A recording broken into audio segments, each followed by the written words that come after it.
stops us in our tracks. Bravely we prove in our striving, trudging together each day. Where there's a will, there's a way. The views and opinions expressed on Trudging Together are solely those of the host, co-host, and our guests.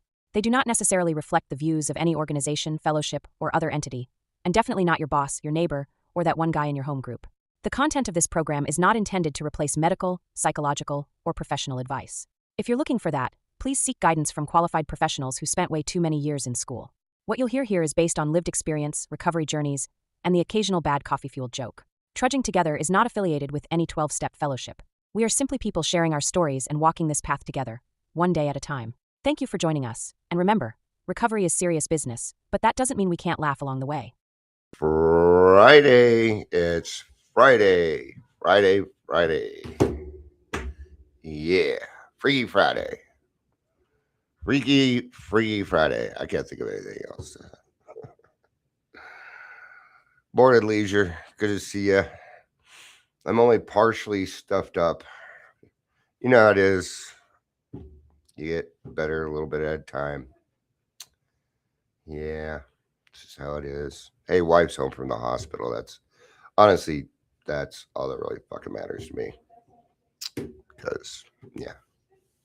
Kind of like having my wife around. My hair's in an odd place.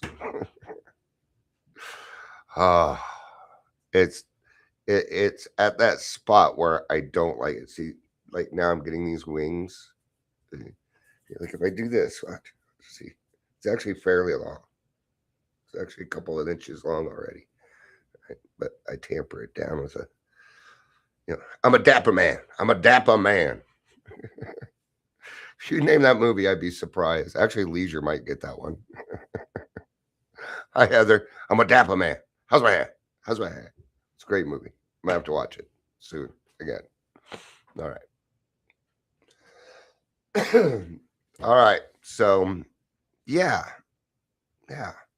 Got a tour for the new Detox next week. We got Jeff Allen coming on the show the 19th. That's coming up pretty quick. Wings Over America. Good guess. Good guess, Heather. Good guess. Oh, brother, where art thou? I'm a dapper man. All right. How's my hair? The movie's just so funny. It's just a lot. I think that was probably out of every George Clooney movie I've ever seen, and I'm not a huge Clooney fan. It's Oh Brother, Where Art Thou? Great job. Great movie. Great soundtrack.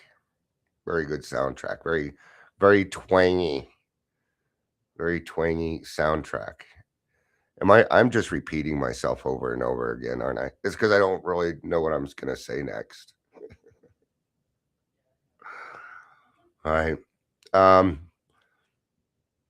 I had to reschedule with Benjamin Lerner. He hasn't written me back yet, but he's got some stuff going on. I'll follow up with him today. But if you'd like to share your story, let's get some people on the podcast, man. If you'd like to tell your story, please reach out.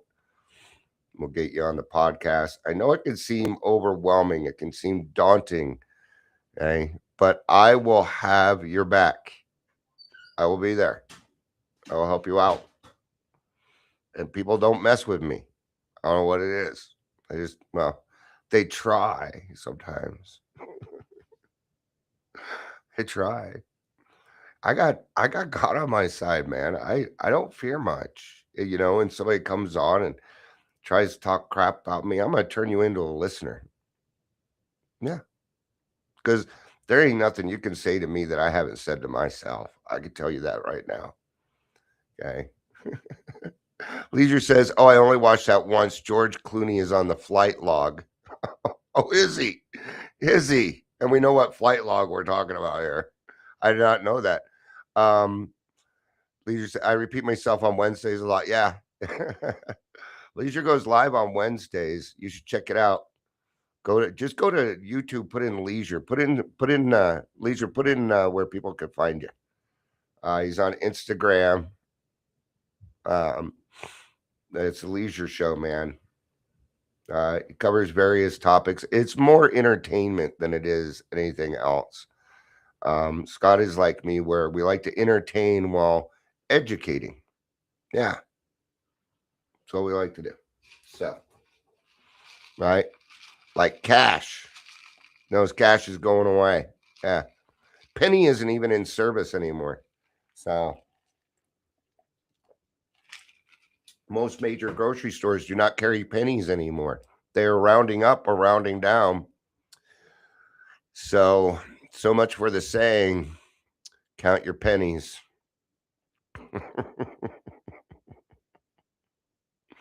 At Scott Leisure. There you go. That's how you can find it. Oh, yeah, your name is literally right there because you're on YouTube. Hello. I even put that together. Hold on one second.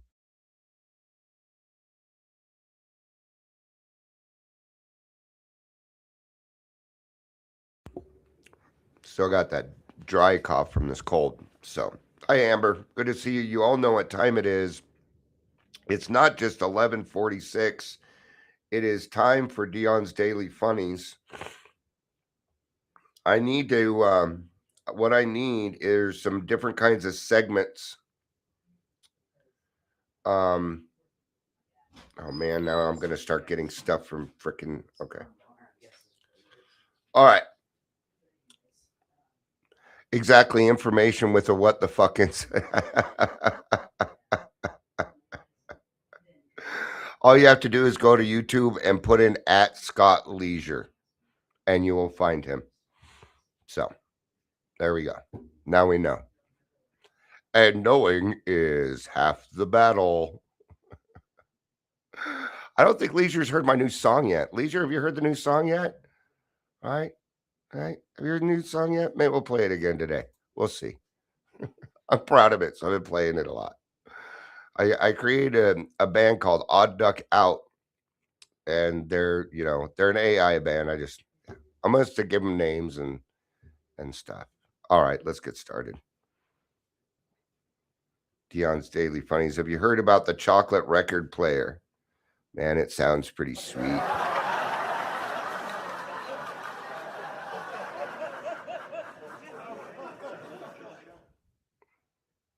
I only know 25 letters of the alphabet, and I don't know why. What old that they why? You guys remember? Uh-oh. You guys might be in for a treat. Let's see if I can do it. You might be in for a treat. Some of you will remember this, guys. Some of you won't. I'm Robert Leach. They call me Robert Leach because I leech off the rich people. I talk so loud, even the animals go, who the fuck are you? All right, there's your Robin Leach for the day. If I had any more brains, I would have done a whole household thing behind it and stuff. But all right.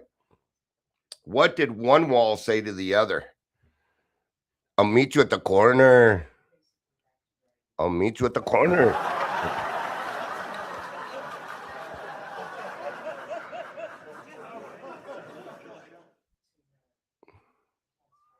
A skeleton walks into a bar and says, "Hey, bartender, I'll have one beer and a mop." And we'll do one more joke. Where do fruits go on vacation? Well, of course, they go to Paris. How do you like my French now? How do you like it? Huh? How do you like my French, motherfuckers? Oh man, there's a lot of talk going on over here. No, duck, duck, goose. No, Odd Duck Out, man. I've been wanting to use that as a band name forever, so I just did it.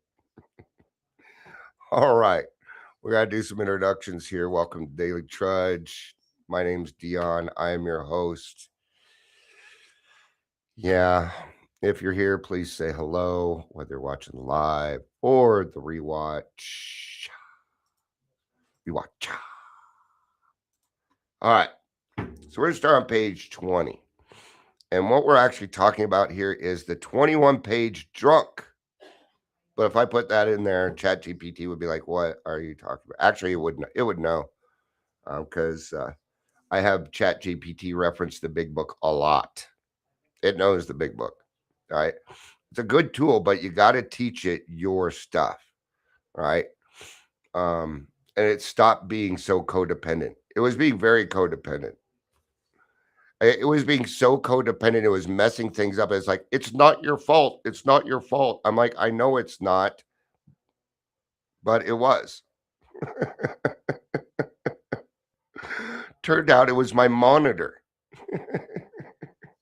And if it wouldn't have been so codependent, we would have figured it out earlier. So, yep, paying $20 for a yes man.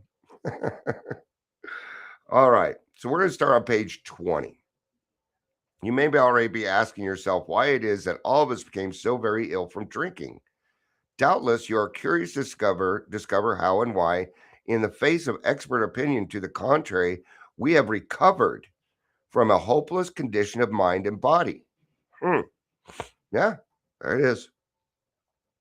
See, when I go through the book, when I went through the book with my sponsor, he made me underline recovered every time we saw it. And I still do that with my sponsees. And there's that word. We're on page 20. We're already talking about recovered, right? Because he wanted to drive into my head that you can become a recovered alcoholic. I got to send a message to him yesterday, letting him know what I got and done this year. And it was that it made him so happy, man. Right? Because I'm like, thank you for taking your time. Because you took your time, I was able to go do this. You know, he's a fantastic sponsor. He really is. I will be indebted to that man for the rest of my life. Yeah, and I'm okay with that. I feel all right with that. He helped me understand that I needed to become a recovered alcoholic from a hopeless condition of mind and body. The rest of the world thought there was no hope for Dion. Thank God AA understands it a little differently. That I wasn't as hopeless as I thought I was. That I wasn't hopeless, that I had put myself there. Now, a recovered alcoholic just means I get to use my brain again. That's all it means. I'm not cured of alcoholism. I'll always be an alcoholic. I'm okay with that. Okay. No, it's not your identity, but it is a part of it. Yeah, that's all right. It's it's a part that I utilize a lot, but I get to help people. I get to help people recover from a hopeless condition of mind and body. If you are an alcoholic who wants to get over it, you may already be asking, what do I have to do? I have 12 steps written after that. You got to do the work. Okay. But let's see what they have to say. And it's funny because it's going to tell you there's a couple purposes to this book. Here's one of them. The first purpose is to help you find a higher power by which you can live. That's the first purpose. It is the purpose of this book to answer such questions specifically. We shall tell you what we have done before going into detailed discussion. It may be well to summarize some points as we have seen them.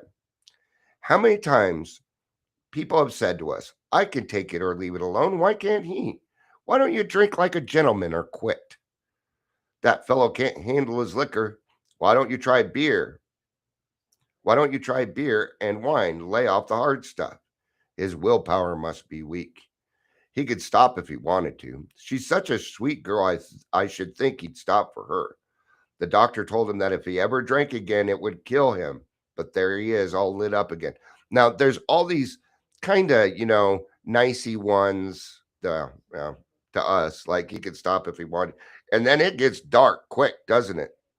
It gets dark. The doctor told him if he ever drank again, it would kill him. There he is, all lit up again. Yeah, right there. I've been there. Doctor gave me 6 months to live. He said, you keep drinking, you're a dead man. I don't want to go out that way. Leisure says, you helped me today by being here, being sober, and being available. Oh, man. Thank you, brother. And thank you, Scott. Thank you for those kind words yesterday. I needed them when I got up. I was sad yesterday, and I had three or four friends reach out to me. See, this is how God works in our lives. He always has my back. Always. God's my ride or die, man. Yeah. And I don't believe in ride or die. I don't really believe in that. I believe that I'm going to have your back no matter what. But I ain't going to die for your bullshit. I'll die for mine. All right. And I don't want you to die that way. So now these commonplace observations on drinking, which we hear all the time, back of them is a world of ignorance and misunderstanding. We see that these expressions refer to people whose reactions are very different from ours, right? So these people don't understand, and they may not ever understand. And that is okay, because there is a place where people do understand, and it is the rooms of Alcoholics Anonymous. It's the rooms of Alcoholics. Now, maybe you haven't found your home group. Keep searching. Okay. Not every group is great and awesome. It's like anything else. You're gonna have to do some searching. But this searching, this road that you're going to trudge is worth it. When you find it, you will know it. Because your gut's gonna say, your gut's gonna be like, this is it. It's gonna be like ding, ding, ding, ding, ding, ding, ding. And it's not gonna leave you alone either. You're gonna feel enlightened. You're gonna feel hope. You will know it. You will know it. So don't stop trying to find that group. Don't stop trying to find that home group. Okay? If you can't find one, make one. If you don't know how, let me know. Right? Because see, grassroots, the 5 o'clock grassroots meeting, it's just a beginning. There's 24 hours in a day. It's my hope that one day grassroots is grassroots.org, and there's a ton of meetings, and it's an online club. That's actually the purpose of it, to help more people, to let people, oh, you know what? I got to meet with a sponsee. Grassroots is my home group. Well, guess what? You get to use our Zoom. You don't need to go get your own Zoom. We already got it. And it's for fellow. The whole point of paying for that's for fellowship. Let's use it, man. Let's use it. It's being used today at 3 o'clock to train people. Awesome, man. This is the good stuff of Alcoholics Anonymous. I love nothing more than creating service work. It is, I find it so enjoyable. That's my service work. That's why I'm considering about maybe opening a central office up north here. I'd love to have an AA club, but I can't do it alone. So that's why it sits there for now. Heather says, amen, brother. God always has my back, even when I dismiss him and think I got this. Famous last words of this alcohol. Yeah. Yeah. It's been a while since I say I got this. And you don't want to say that in an AA meeting, right? Now, you could change that to we got this, and that would throw some humility in it, and I'd go for that, because we do it together, we do. All right? It is a we program. I have to mute you for a second.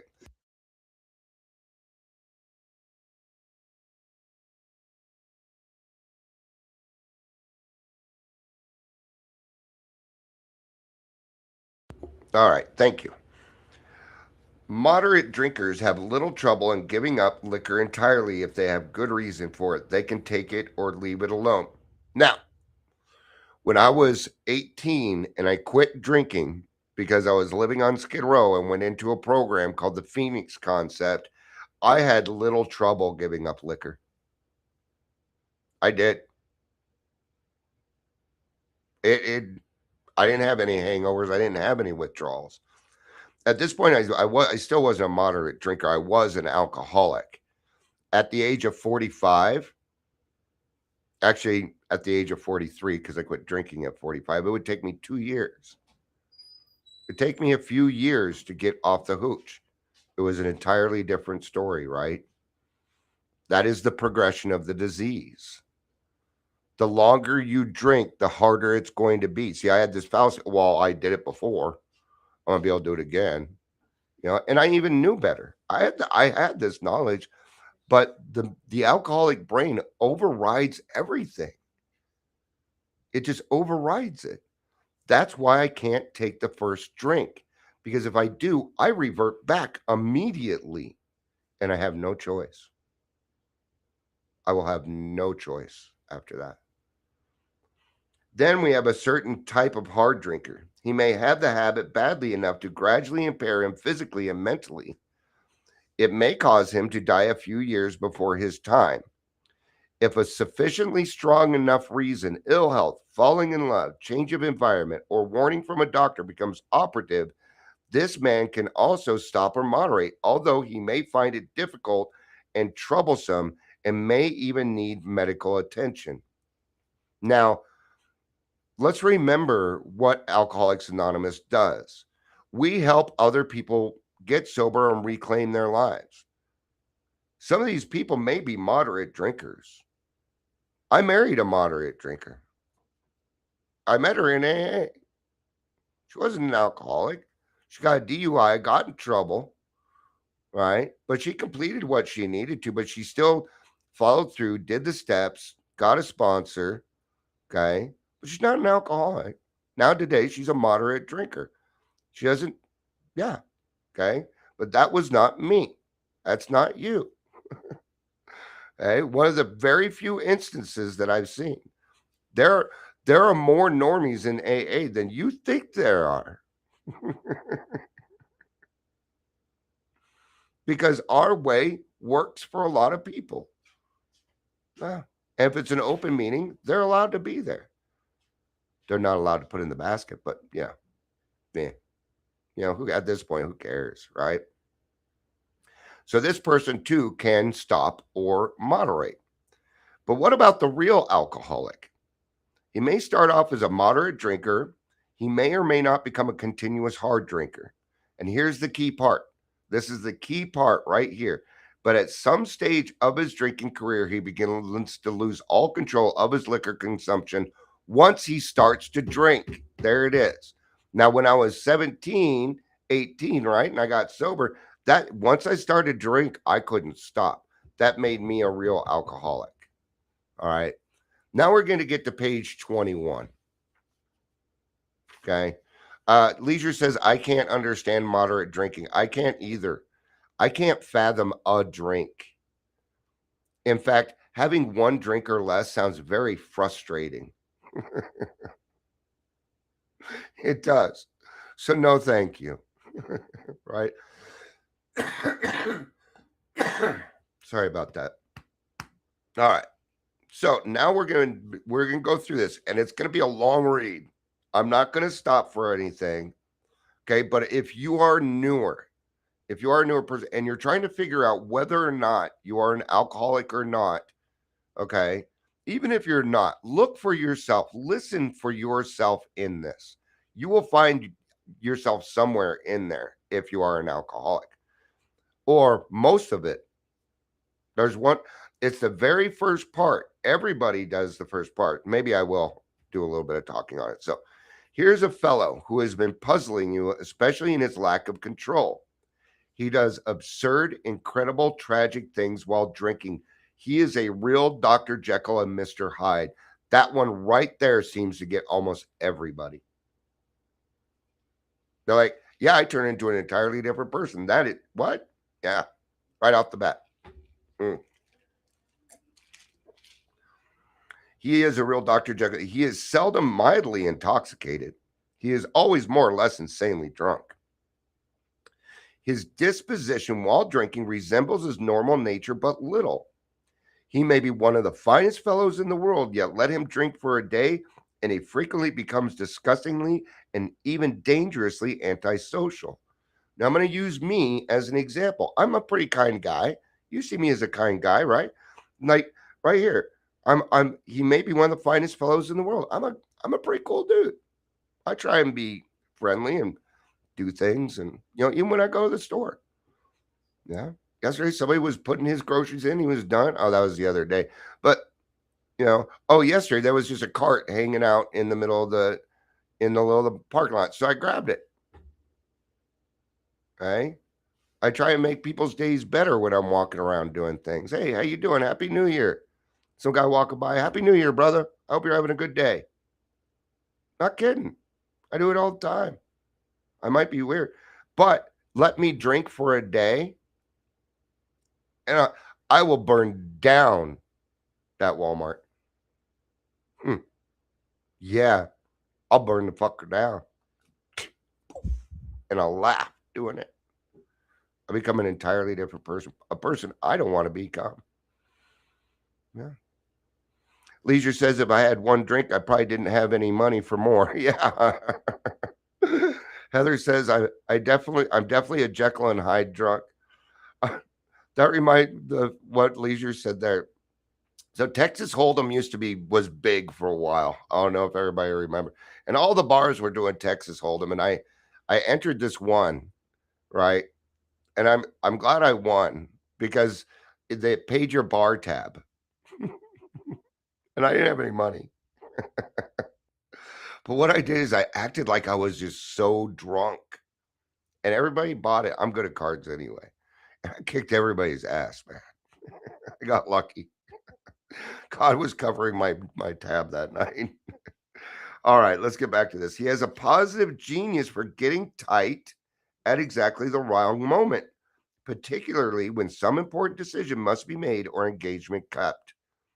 He is often perfectly sensible and well balanced concerning everything except liquor. But in that respect, he is incredibly dishonest and selfish. Yeah. He often possesses special abilities. Ugh. He often possesses special abilities, skills, and aptitudes, and has a promising career ahead of him. He uses his gifts to build up a bright outlook for his family and himself, and then pulls the structure down on his head by a senseless series of sprees. Hmm. Sound familiar? We will do this while in recovery. Yeah. I see people that I've seen 3 people do it in the last 2 months. I'm not gonna go into, okay? Where I don't know what it is, but, like, sometimes I see people in a home group and they're like, "This is a perfect fit for me," and they're doing real well in it, and then it's going too well, and they find some reason to get upset with it or mad and leave. They pull it down, the structure down around 'em. This is this so these things that are happening, these are also character defects that we can utilize, and I see it in other people because 'cause I've done it. I've done it. My PTSD did that stuff, and I really had to work on that. Just quick reminder, you have to be responsible for your triggers. Quit blaming other people for your triggers, man. I know it's hard, but I want you to be free. I want you to have a better life. I want you to have serenity and happiness. So start taking responsibility for your triggers. It's a key there. Okay. And people don't like to talk about it because then they have to admit that they have triggers and that makes them feel weak. Okay.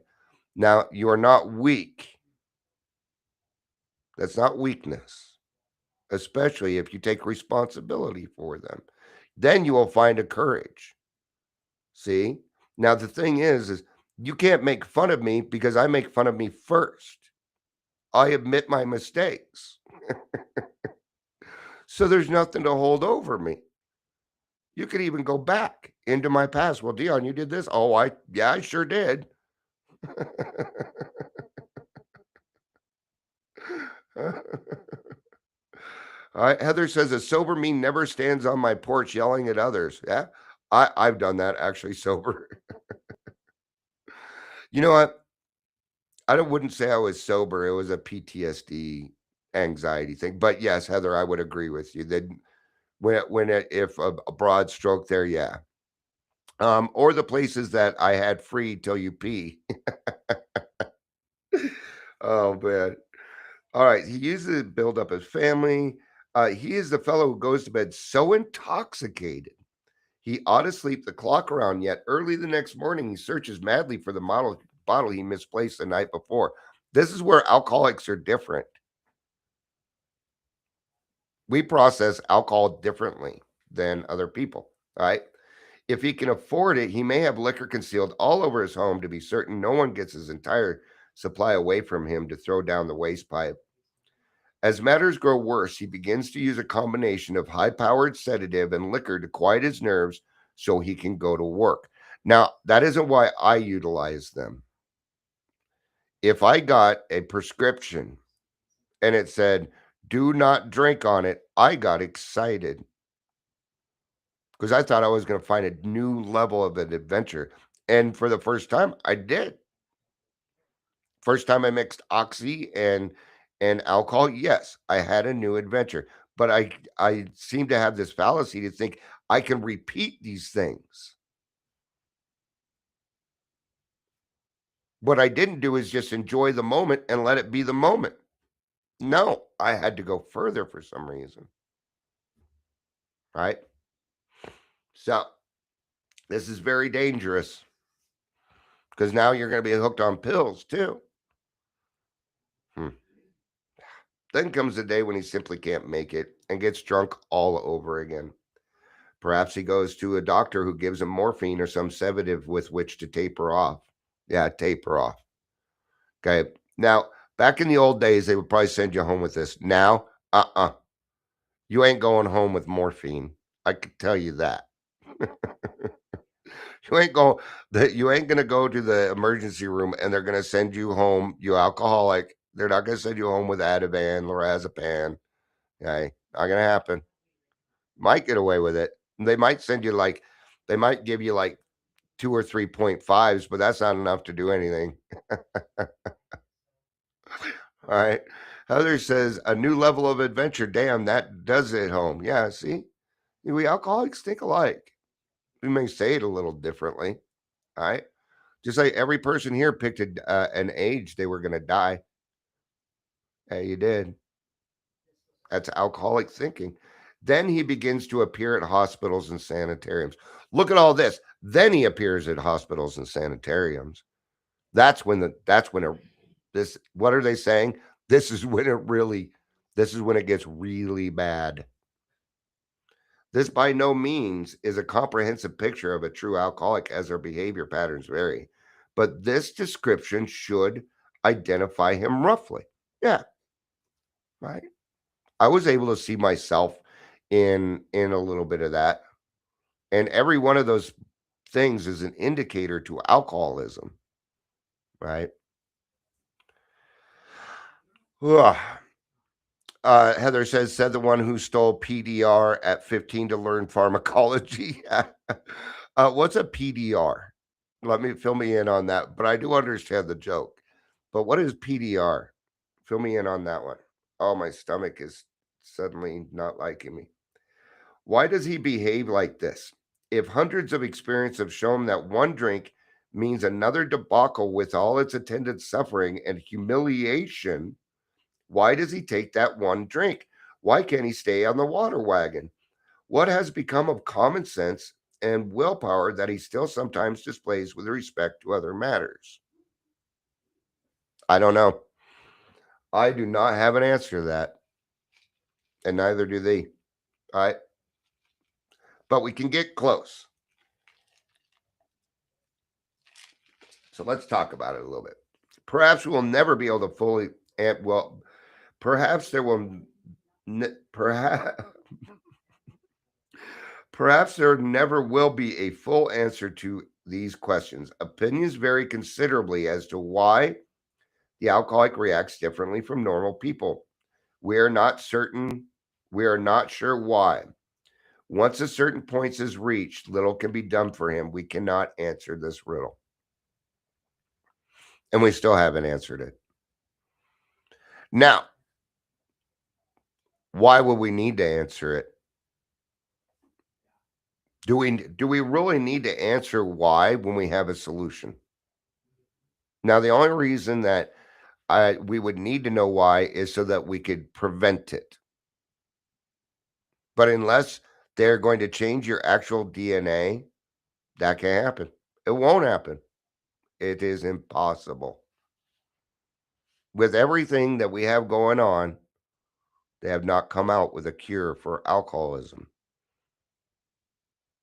What they what they have come out is things that will block receptors that want to drink. But I tell you now, that ain't good enough. It's not going to override an obsession. Physical desk reference is what a PDR is for pharmacology. Textbooks of all drugs, side effects, interactions, half-life, etc. Okay. Yeah. Okay. Now we got Google. So thank you for answering that, Heather. I appreciate it. We know that while the alcoholic keeps away from the drink, as he can do for months or years, he reacts much like other men. Hmm. I totally agree with that.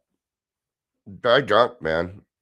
I don't necessarily need alcohol to behave not right. I don't need it. But for the most part, yeah. Yeah. I react like other men. It doesn't say normally. It said like other men.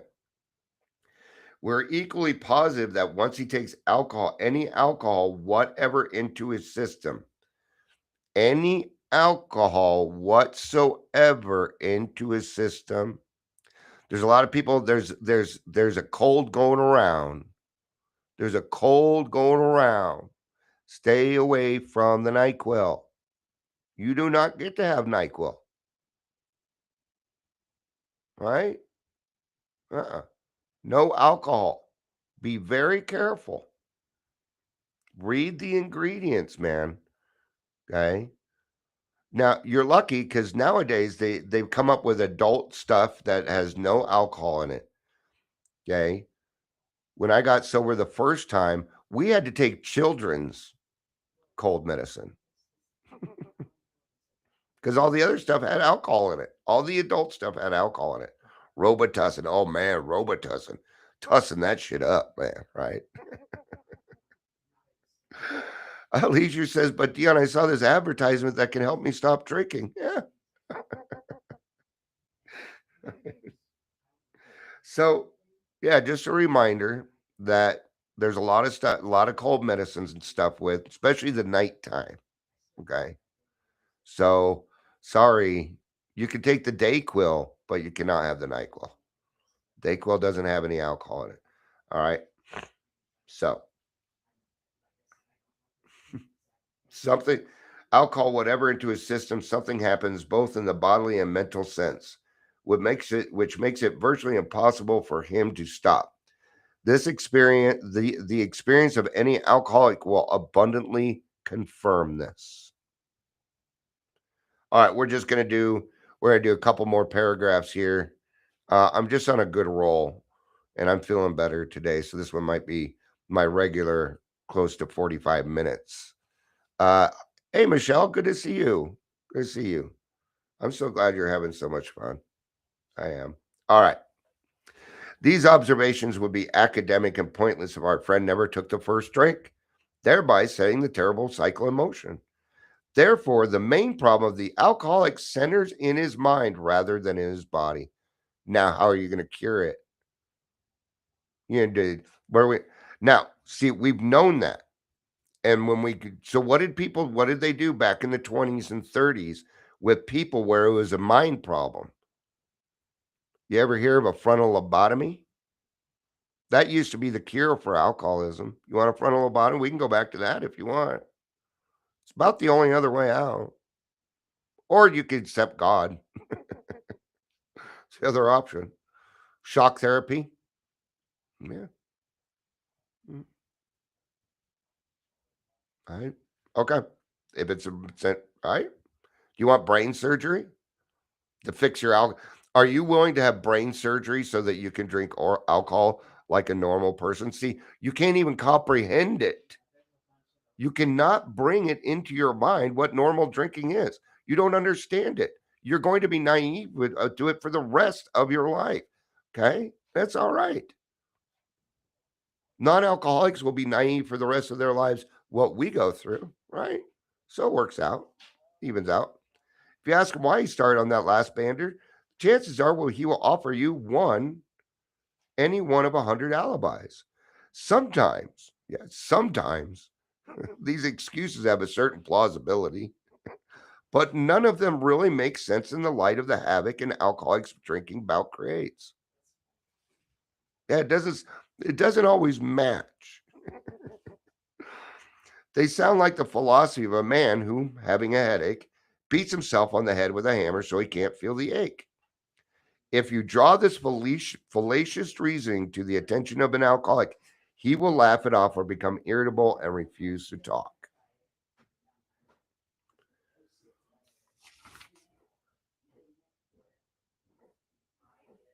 All right, man. There's a lot to this, yeah, we're getting so. Once in a while, he may tell the truth, and the truth, strange to say, is that he has no more idea why he took the first drink than you have. Some drinkers have excuses with which they are satisfied part of the time, but in their hearts, they really do not know why they do it. Once this malady has a real hold, they have a baffled lot.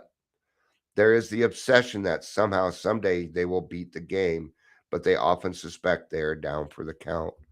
See, this need to be like other people, okay? It's been driven into you your entire life. Women are told how they're supposed to look, men are told how they're supposed to act. I mean, it's uncomfortable just to be yourself. So part of this has to do with the fact of how people are just treated in the world, right? But the first honest thing a person usually says when they get into AA is, I don't know. I tell you right now, I still don't know why I did what I did. I have no valid reasons because I did. Yeah. So I have to clean up that portion of the past, or I'm going to continue drinking through my guilt. It is when an alcoholic runs out of excuses that they start to consider. Okay. So take away the excuses.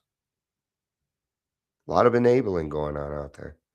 That kid from Nickelodeon, what they did, they just made it worse. They made it worse, man. And they exploited him. Disgusting is what that is. Leave him alone. God's got a plan. Maybe a recovered addict or alcoholic should confront that, should talk to that person. Right. Now they're making stories up. They said Macaulay Culkin like rented a room for him and all this other. It didn't happen. Now they're making stuff up based on somebody's story. It's not right, man. It's not right. Right. So that gift of desperation, it's real big when we get here. And you can't forget how you felt. So thank God for the newcomer. Speaking of which, starting on Monday, the theme next week is going to be the newcomer. Now, Monday through Friday will be all about a theme. Saturdays and Sundays are just going to be a little bit more fun. But each week I will have a theme. And around that theme, I will be creating different topics. I'm going to be putting things out in advance. And I'm hoping to be here at 11 Mountain Standard Time every day. That's the plan. Now, the only day I can't do that on Monday because I do Take 12 radio. So I might have to do it earlier or right after. So Monday is the only day that I can't commit at 11 o'clock. So maybe I'll do them at noon. But I picked 11 o'clock because it just seems to work real well for a lot of people that are my usual listeners. So that's why I did that. All right. Thank you, everybody, for being here. I appreciate it. I think I just used all the energy I had. I got more. I can feel the cold though. You know how it is when you first wake up, you're like, oh yeah, I feel so much better. A couple hours later, you're like, yeah, it's not gone. All right. Thank you, everybody, for being here. I appreciate it. I love you. You know I do. Peace out. And keep